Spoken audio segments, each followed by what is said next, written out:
Assalamualaikum warahmatullahi wabarakatuh. Hamdan wa syukron lillah. Assalatu wassalamu ala rasulillah. Salam tilawah semesta. Di dalam ilmu makrifat, kita harus betul-betul menghayati dan mentafakuri secara jernih. Karena jika kita benar-benar menghayati secara jernih, kita akan merasakan terkejut yang luar biasa. Karena kami setelah mengetahui pentingnya ilmu makrifat, ternyata kita semua manusia yang ada di dunia ini, kita semua sudah mengalami persaksian terlebih dahulu, sudah makrifat semuanya terlebih dahulu. Cuman sekarang kita kebanyakan lupa lagi terhadap persaksian tersebut, persaksian kepada Allah, sehingga kita tidak tahu dan lupa lagi, tidak mengenal atau jauh dari Allah Subhanahu wa Ta'ala. Sahabatku, sahabat tilawah yang kami hormati, ini pentingnya ilmu makrifat. Ini ada di surat ke-7 Al-A'raf ayat 172. Allah telah berfirman yang berbunyi Bismillahirrahmanirrahim. Wa id akhadha rabbuka min bani Adam min dzurriyyahim dzurriyyatahum wa asyhadahum ala anfusihim alastu birabbikum qalu bala syahidna an taqulu yaumal qiyamah inna kunna an hadza ghafilin, yang artinya, ingatlah ketika Tuhanmu mengeluarkan anak Adam, menciptakan anak Adam dari sulbi. Mereka mengambil kesaksian terhadap jiwa mereka. Seraya Tuhan berfirman, bukankah aku Tuhanmu? Mereka menjawab, ya betul, kami menjadi saksi, syahidna, supaya kamu nanti pada hari kiamat tidak mengatakan sesungguhnya kami orang yang lalai, tidak diberi peringatan tentang hal ini. Nah, ini sahabatku, sahabat tilawah semesta semuanya. Di dalam ayat ini, jika betul-betul dihayati, ditafakuri secara jernih, tentu kita akan merasakan terkejut dengan ayat ini. Karena ini ayat menggugah hati kita. Di dalam ayat ini Allah memberitahu kepada segenap manusia yang ada di dunia ini, sebagaimana firman Allah, manusia yang ada di dunia ini ternyata semuanya sudah dipersaksikan terlebih dahulu kepada Allah sebelum manusia lahir ke bumi ini. Hadirin sahabatku semuanya, dipersaksikannya ini waktu waktu di alam rahim ibunya. Nah, ini ada di hadis Bukhari di dalam bab kejadian makhluk halaman 733 ayat 9. Rasulullah Shallallahu Alaihi Wasallam telah menerangkan dipersaksikannya di alam arwah di waktu kandungan berumur 4 bulan di dalam kandungan ibunya. Nah, ini makanya suka ada yang mengadakan adat atau acara dengan nama acaranya itu sudah menjadi kebiasaan leluhur, bahkan sampai sekarang masih banyak yang memperingatinya, yakni acara 4 bulanan. Nah, ini asal muasalnya atau sejarahnya karena ketika 4 bulan itu adalah diturunkannya ruh sesudah dipersaksikan kepada Allah. Setelah ruh mengalami persaksian, setelah ruh makrifat semuanya masuk ke alam rahim di waktu 4 bulan tersebut. Nah, ini sebelum 4 bulan pun ruh di dalam cabang bayi atau di alam rahim itu sebenarnya sudah ada. Makanya dari 1 bulan, 2 bulan itu cabang bayi tumbuh.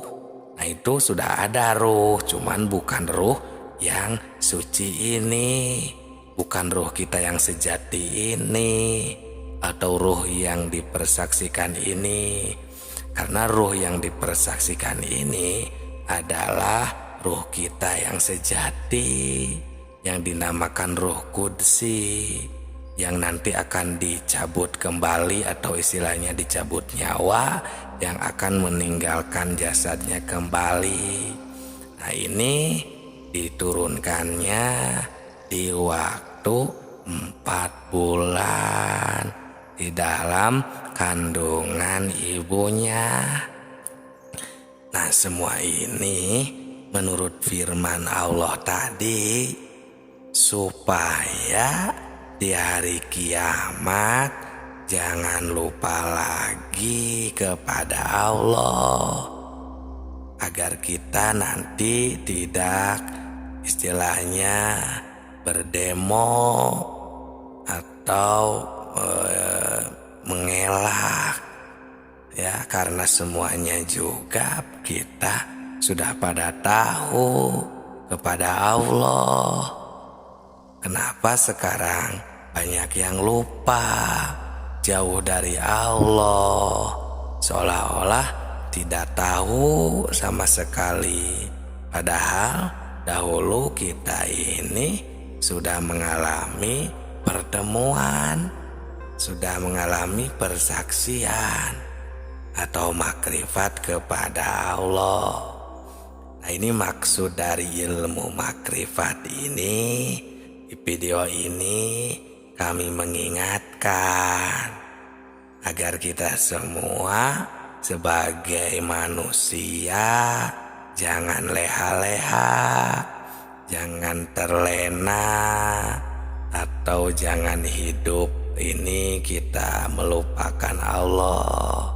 Karena kita diamat-amati dan kita ini dipantau oleh Allah Subhanahu wa Ta'ala, supaya jangan lupa lagi kepadanya, kepada Allah Subhanahu wa Ta'ala, Sang Pencipta alam semesta ini.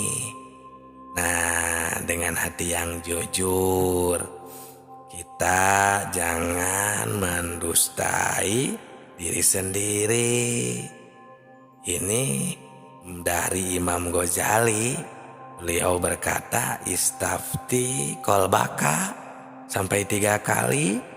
Istafti kolbaka, istafti kolbaka, istafti kolbaka, wa in aftauka, yang artinya tanyalah hatimu, tanyalah dan tanyalah hatimu, walaupun orang lain memberi fatwa.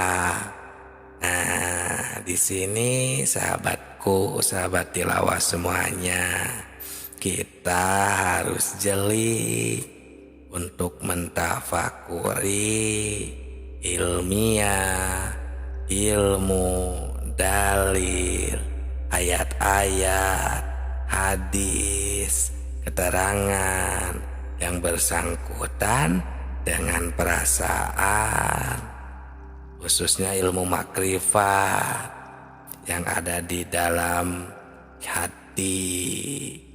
Ayat ini atau yang kita bahas tadi ini akan memberi perangsang pada kita masing-masing, supaya kita, hati kita jangan ketiduran, jangan terlena melupakan Allah dengan kegiatan, dengan kehidupan. Itu sahabatku, harusnya kita ini ada keseimbangan. Walaupun kita sedang mengalami kehidupan, sedang berkegiatan sehari-hari, kegiatan ibadah, kegiatan di luar ibadah. Nah, kita ini harusnya selalu ingat juga, atau sambil ingat kepada Allah. Emang bisa, karena emang harusnya seperti itu. Oleh nafsu, oleh syaitan itu, kita sering diterlenakan ketika kita berkegiatan atau melihat sesuatu, mendengar sesuatu, agar kita lupa kepada Allah, yang padahal kita ini bisa sambil mengerjakan, melihat, berkegiatan, mendengar, apapun itu, kita bisa sambil mengingat Tuhan, mengingat Allah Subhanahu wa Ta'ala. Contohnya nih ya, seperti kita sedang berkegiatan, bekerja di luar ibadah contohnya, maupun sedang beribadah, boleh samakan saja semua kegiatan dengan contoh seperti ini. Kita contoh sedang bergerak, menggerakkan tangan contohnya. Nah, sebenarnya tangan ini tidak bisa bergerak kalau kita tidak ditakdirkan oleh Allah, karena Allah Subhanahu wa Ta'ala yang telah menakdirkannya. Buktinya, jika Allah tidak berkehendak, maka semuanya tidak akan bisa bergerak. Seperti maaf, contohnya orang yang mempunyai penyakit tidak bisa bergerak, seperti stroke contohnya. Nah, itu kan ciri pertanda bahwa gerak itu kita tidak bisa berkehendak. Jadi tangan ini ya tidak bisa menciptakan gerakan, maupun gerakan tersebut tidak bisa menciptakan tangan. Tapi Allah yang menciptakan tangan, dan Allah yang menakdirkan bergerak kepada tangan. Nah, timbul ya Qadir, Zat yang menakdirkan. Qadir ini kan talajumnya atau identiknya dengan sifat kudrat, sifat ma'ani, salah satu dari sifat yang 20. Nah, sifat ini adalah sifat ma'ani yang tidak akan berpisah dengan zatnya. seperti itu. Jadi kita bisa mengingat Allah dalam kegiatan atau semua kegiatan kita sehari-hari, kegiatan ibadah maupun kegiatan di luar ibadah. Karena Allah itu selalu bersama kita. Kita bisa selalu bertemu dengan Allah. Wa huwa ma'akum aina ma kuntum wa nahnu aqrabu ilaihi min hablil warid. Allah itu selalu bersama kita dimanapun kita berada, dan Allah itu lebih dekat dengan kita, lebih dekat daripada tenggorokan istilahnya. Nah, ini agar kita tidak terlena dengan apa yang ada di dunia ini, lupa pada tugas hidup kita selaku hamba Allah yang tidak boleh dilupakan. Di antaranya menjalankan perintahnya, menjauhi larangannya. Nah, sedangkan jika kita jauh dari ilmu makrifat atau lupa kepada Allah, itu yang menjadi bibit kita melakukan permaksiatan. Karena jika kita ingat, sadar kepada Allah, kita tidak akan berani melakukan kesalahan atau menjauhi larangannya. Jadi kita akan terus melaksanakan apa yang telah diridhoi oleh Allah dan menjauhi larangannya. Nah, itu semuanya untuk perintahnya ada di dalam Al-Quran dan hadis dan di pengajian-pengajian umum. Kita tinggal pelajari, kita tinggal menghayatinya. Dan begitu pun yang dilarang oleh Allah, semuanya akan banyak dibahas di pengajian-pengajian umum di daerah setempat. Sahabatku, sahabat tilawah semesta semuanya, dalam ayat tadi di atas, Allah Subhanahu wa Ta'ala telah memberi peringatan kepada kita semua agar kita jangan lupa kepada Allah Subhanahu wa Ta'ala. Sekarang mari kita tanya diri kita masing-masing, apakah kita sekarang ingat kepada Allah? Nah, di sini kita harus bertanya kepada hati kita yang terdalam, yang jujur. Jangan membohongi diri sendiri. Sekali lagi, apakah kita sekarang ingat pada Allah? Perhatikan pertanyaannya. Di sini bukan ditanya ingat pada namanya, kepada nama Tuhan, tapi di sini ditanya ingat kepada Tuhannya, kepada Allahnya. Apakah kita sekarang ingat kepada Allah? Nah, ingat kepada Allahnya yang diberi nama Allah, yang diberi nama Tuhan.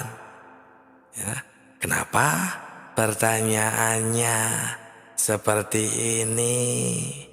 Nah, karena banyak sekali orang yang cuma ingat itu kepada namanya saja, bukan ingat kepada Allahnya.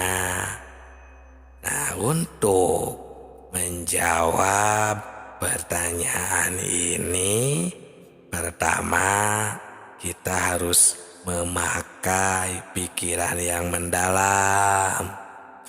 Kedua, harus fakum bidzahir, memakai hukum sesuai dengan dalil, hukum-hukum dohir, atau istilah lainnya harus masuk akal, logika. Dan yang ketiga, harus memakai hati yang jujur. Nah, baru pertanyaan ini bisa dijawab dengan sempurna. Tapi kalau dijawab dengan hati yang bainahum atau yang standarnya hati manusia, maksudnya yang biasanya, yang ya sebagaimana biasanya lah gitu ya, yang penuh kedengkian misalnya, atau istilahnya yang ingin benar, yang tidak selalu puas, ya, bukan hati yang bersih, yang jernih maksudnya. Nah, ini pasti akan menimbulkan fitnah di kalangan umat Islam. Naudzubillah, jangan sampai terjadi seperti ini, karena ini ilmu makrifat. Ini ilmu makrifat tingkat tinggi, dan ini cuma mengingatkan hati kita, khususnya umat Islam, jangan sampai keliru untuk menetapkan akidah kita kepada Allah Subhanahu wa ta'ala. Karena ayat tadi di atas itu, Allah terus memantau dengan sifat ilmunya Allah, maha tahunya Allah, mengamat-ngamati jangan sampai kita ini lupa kepadanya. Di dunia ini, apakah kita sedang lupa, sedang beribadah, selalu mengingatnya, atau terus melupakannya, sehingga kita terus melakukan permaksiatan dan lain sebagainya. Nah, sahabatku, sahabat tilawah semesta semuanya, banyak sekali sebenarnya ayat-ayat yang menyuruh kita jangan sampai lupa kepada Allah Subhanahu wa ta'ala. Seperti di dalam surat ke-33 ayat 41, Allah memberi perintah, ya ayyuhalladzina amanu dzkurullah dzikran katsira. Hai orang-orang yang beriman, ingatlah kepada Allah dengan sebanyak-banyaknya ingat. Seperti itu. Terus ada lagi di dalam surat ke-7 ayat 205. Allah Subhanahu wa ta'ala berfirman, wadzkur rabbaka fi nafsika tadarruan wa khifatan wa dunal jahri minal qaul bil guduwi wal asal wala takum minal ghafilin. Yang artinya, sebutlah, berzikirlah, sebutlah nama Tuhanmu dalam hatimu dengan merendahkan diri, rasa takut, dengan tidak mengeraskan suara di waktu pagi dan petang. Dan janganlah kamu termasuk orang-orang yang lalai, ghafilin, yang lupa kepada Allah Subhanahu wa ta'ala. Nah, sahabatku, sahabat tilawah semesta semuanya, kalau ayat ini dikaji, ditafakuri secara mendalam, pasti kita ini akan terpanggil secara spontan. Terus kita akan mengusahakan supaya kita terus mengingat kepada Tuhan. Bahkan ada lagi yang sering kita baca ini, dalam keterangan sholawat ya, yang berbunyi fi kulli lamhatin wa nafasin bi'adadi kulli ma'lumilak. Itu di ujung sholawat nariyah ya, keterangan yang mengingatkan kita ini harus ingat terus kepada Allah itu sebing bilangan nafas dan kedipan mata. Nah, jadi zikir di sini atau wadhkur ya, fadhkur di sini, nah kan artinya ingat kalau secara terjemah lugot. Nah, ingat ini adalah pekerjaan hati. Sedangkan hati ini kalau kita rasakan ini sudah bukan pekerjaan lisan. Kalau kita mau benar-benar nih merasakan ya, ingat itu adalah pekerjaan hati, bukan pekerjaan lisan. Nah, jadi kebanyakan kan zikir itu hanya di lisan, yang padahal jika mau ditingkatkan lagi, mau disempurnakan lagi, nah bukan hanya pekerjaan lisan tentang zikir ini, tapi pekerjaan hati. Maksudnya, jadi si hati ini bisa ingat ini kalau sudah ada pemberian dari dua panca indera seperti mata, telinga, nah dan panca indera lainnya tentunya. Kalau tidak ada pemberian dari panca indera, itu tidak akan ada biasanya di dalam hati. Coba saja kita rasakan, bisakah kita ingat kepada yang belum diketahui? Nah, biasanya ini kan tidak mungkin. Karena bisanya kita ingat itu harus kepada yang sudah kita ketahui. Contoh, kita ini dikarenakan sudah bertemu dengan seseorang yang bernama contohnya Ki Jaed, maka kita tahu ketika kita bertemu di jalan atau kita membayangkannya pun, itu bisa kita mengingat karena kita pernah bertemu dengan yang namanya Ki Jaed. Tapi jika kita belum tahu, belum pernah bertemu dengan si Ki Jaed, maka walaupun di jalan berpapasan, kita tidak akan tahu bahwa itu Ki Jaed, tidak akan mengenalnya, tidak akan saling menanya, karena kita tidak tahu bahwa Ki Jaed itu yang itu. Nah, jadi tidak akan ada di dalam hati ini.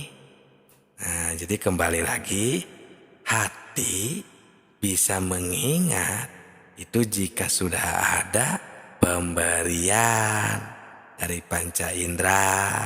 Tapi awas, hati-hati menafsirkan panca indera di sini, pendengaran, penglihatan di sini, bukan pendengaran yang johir atau su'aul basiro. Itu su'aul basiro adalah pandangan dan penglihatan yang johir, seperti dari dua mata kepala ini yang ada di kepala, seperti telinga ini yang ada di kepala, bukan ya. Dari penafsirannya jangan salah juga. Ini adalah penglihatan atau pendengaran ainul basiroh dan hakul basiroh. Bagaimana untuk menjabarkannya, menjelaskannya maksudnya di video selanjutnya kita akan bahas, kita akan pahami bersama. Salam tilawah semesta.